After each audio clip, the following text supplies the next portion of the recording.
झारखंड में इन दिनों आंदोलनों का दौर देखने को मिल रहा है। एक तरफ छात्र आंदोलन चल रहे हैं, नियोजन नीति खतियान और 1932 खतियान, इन तमाम चीजों को लेकर, स्थानीयता को लेकर छात्र आंदोलन चल रहे हैं। वहीं दूसरी तरफ कुर्मी समाज की तरफ से भी आंदोलन छेड़ दिया गया है।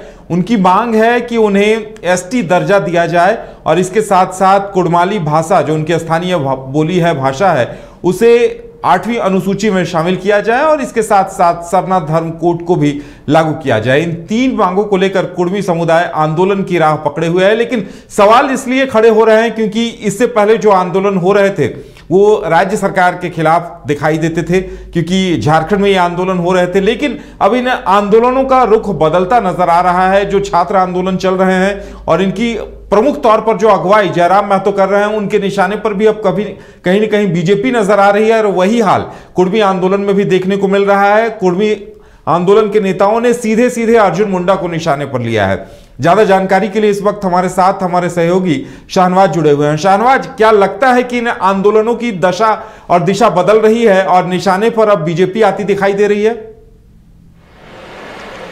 बिल्कुल। अभी कल जो आंदोलन चला, कुड़मी आंदोलन, जिसमें एसटी में शामिल करने की मांग उठी थी, उस आंदोलन से पहले जो रूपरेखा तैयार की जा रही थी और तमाम जो कुड़मी नेताओं से आप बातचीत करें, उसमें सबसे अग्रणी जो है शीतल ओहदार हैं। वो साफ साफ कहते हैं कि झारखंड में 14 लोकसभा सीटें हैं, जिसमें 9 लोकसभा सीटों पर सीधे सीधे कुड़मी समाज का कहीं ना कहीं प्रभाव है, व्यापक प्रभाव है। जाहिर सी बात है, वो सीधे निशाने पर बीजेपी का नाम लेते हैं और वो कहते हैं कि अगर उनकी मांगों पर अमल नहीं होता है तो हम बीजेपी को वोट नहीं करेंगे। न सिर्फ झारखंड में बल्कि पश्चिम बंगाल की स्थिति वही वो बताते हैं और उड़ीसा की। तो जाहिर सी बात है, कहीं ना कहीं ये गोलबंदी जो है वो सीधे तौर पर बीजेपी के खिलाफ जाती हुई नजर आती है। यहाँ तक छात्र आंदोलन को सवाल है, चाहे जेपीएससी का आंदोलन हो या फिर अभी भाषा का आंदोलन चल रहा है, स्थानीयता का आंदोलन जो चल रहा है, इसमें तमाम छात्र नेताओं का जो रुख रहा है, शुरू में कहीं ना कहीं ऐसा लगा कि वो कहीं ना कहीं सरकार की नीतियों की आलोचना कर रहे हैं। लेकिन आप देखेंगे कि हाल के दिनों में अगर ऑब्जर्वेशन आप चीज़ों का करें तो आपको ये अंदाजा होगा कि कहीं ना कहीं उनकी जो दिशा है, जो डायरेक्शन है, वो कहीं ना कहीं बीजेपी की तरफ जाती हुई नजर आ रही है। और ये लगता है कि कहीं ना कहीं ये आंदोलन जो है उनके खिलाफ है और इसका कहीं ना कहीं असर हो सकता है। हालांकि इस सवाल को लेकर के जब हम लोगों ने झामुमो के जो प्रवक्ता है उनसे बातचीत करने की कोशिश की, मनोज पांडे से, तो उन्होंने कहा कि ये देखिए, लोगों का अपना नजरिया है, वो किस नज़र से चीज़ों को देखते हैं।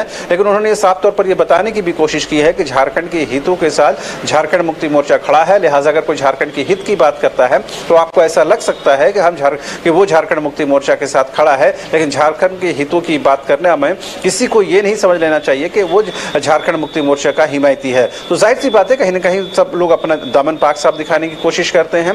लेकिन कुड़मी आंदोलन ने यह स्पष्ट तौर पर कहने की कोशिश की है और उनके नेतृत्व ने यह बताने की कोशिश की है कि हम सीधे तौर पर ये बीजेपी को कटघरे में खड़ा करते हैं। और उनके जो यहाँ से सांसद हैं, जो केंद्रीय मंत्री हैं अर्जुन मुंडा, उस पर गंभीर आरोप लगाए जा रहे हैं और ये बताने की कोशिश की जा रही है कि अर्जुन मुंडा साहब ने उनके डिमांड्स पर, उनके जो मांगे थी उस पर बहुत ज़्यादा कार्रवाई नहीं की। नतीजतन ये हुआ कि कुड़मी समाज आज भी एसटी सूची से बाहर है। तो एसटी सूची में बाहर होने का ही एक मतलब ये है कि कहीं न कहीं कुड़मी समाज ये बताने की कोशिश कर रहा है कि अगर उनको इस मांग पर अमल करने में देरी होती है तो जाहिर सी बात है, जो आगामी लोकसभा का चुनाव है, झारखंड में 14 लोकसभा सीटें हैं, उस पर कहीं न कहीं वो अपना प्रभाव डालेंगे और इसका सीधा नुकसान बीजेपी को होगा। यही वजह है कि जो जानकार हैं, पॉलिटिकल पंडित हैं, वो ये मानने लगे हैं कि ऐसे आंदोलनों का बीजेपी को कहीं न कहीं नुकसान हो सकता है। जी बिल्कुल। और देखने वाली बात होगी कि आने वाले दिनों में ये आंदोलन और भी तेज हो सकता है। अभी तो मुख्य सचिव की तरफ से वक्त दिया गया है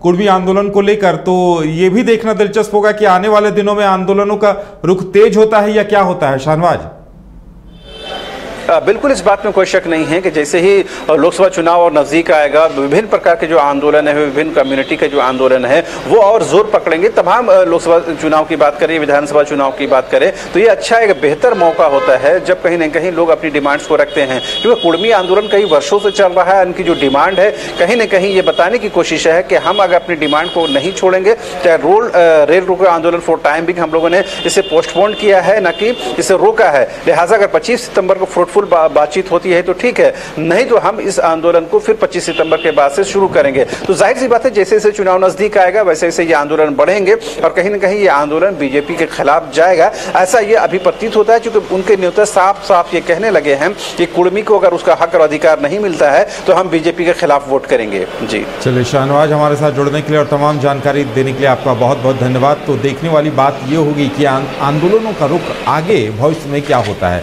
क्योंकि छात्र आंदोलन राज्य सरकार के खिलाफ शुरू हुए थे, लेकिन अब वो केंद्र के खिलाफ जाते दिखाई दे रहे हैं और यही हाल कुर्मी आंदोलन का भी है। कहीं न कहीं केंद्र को जिम्मेदार ठहराया जा रहा है।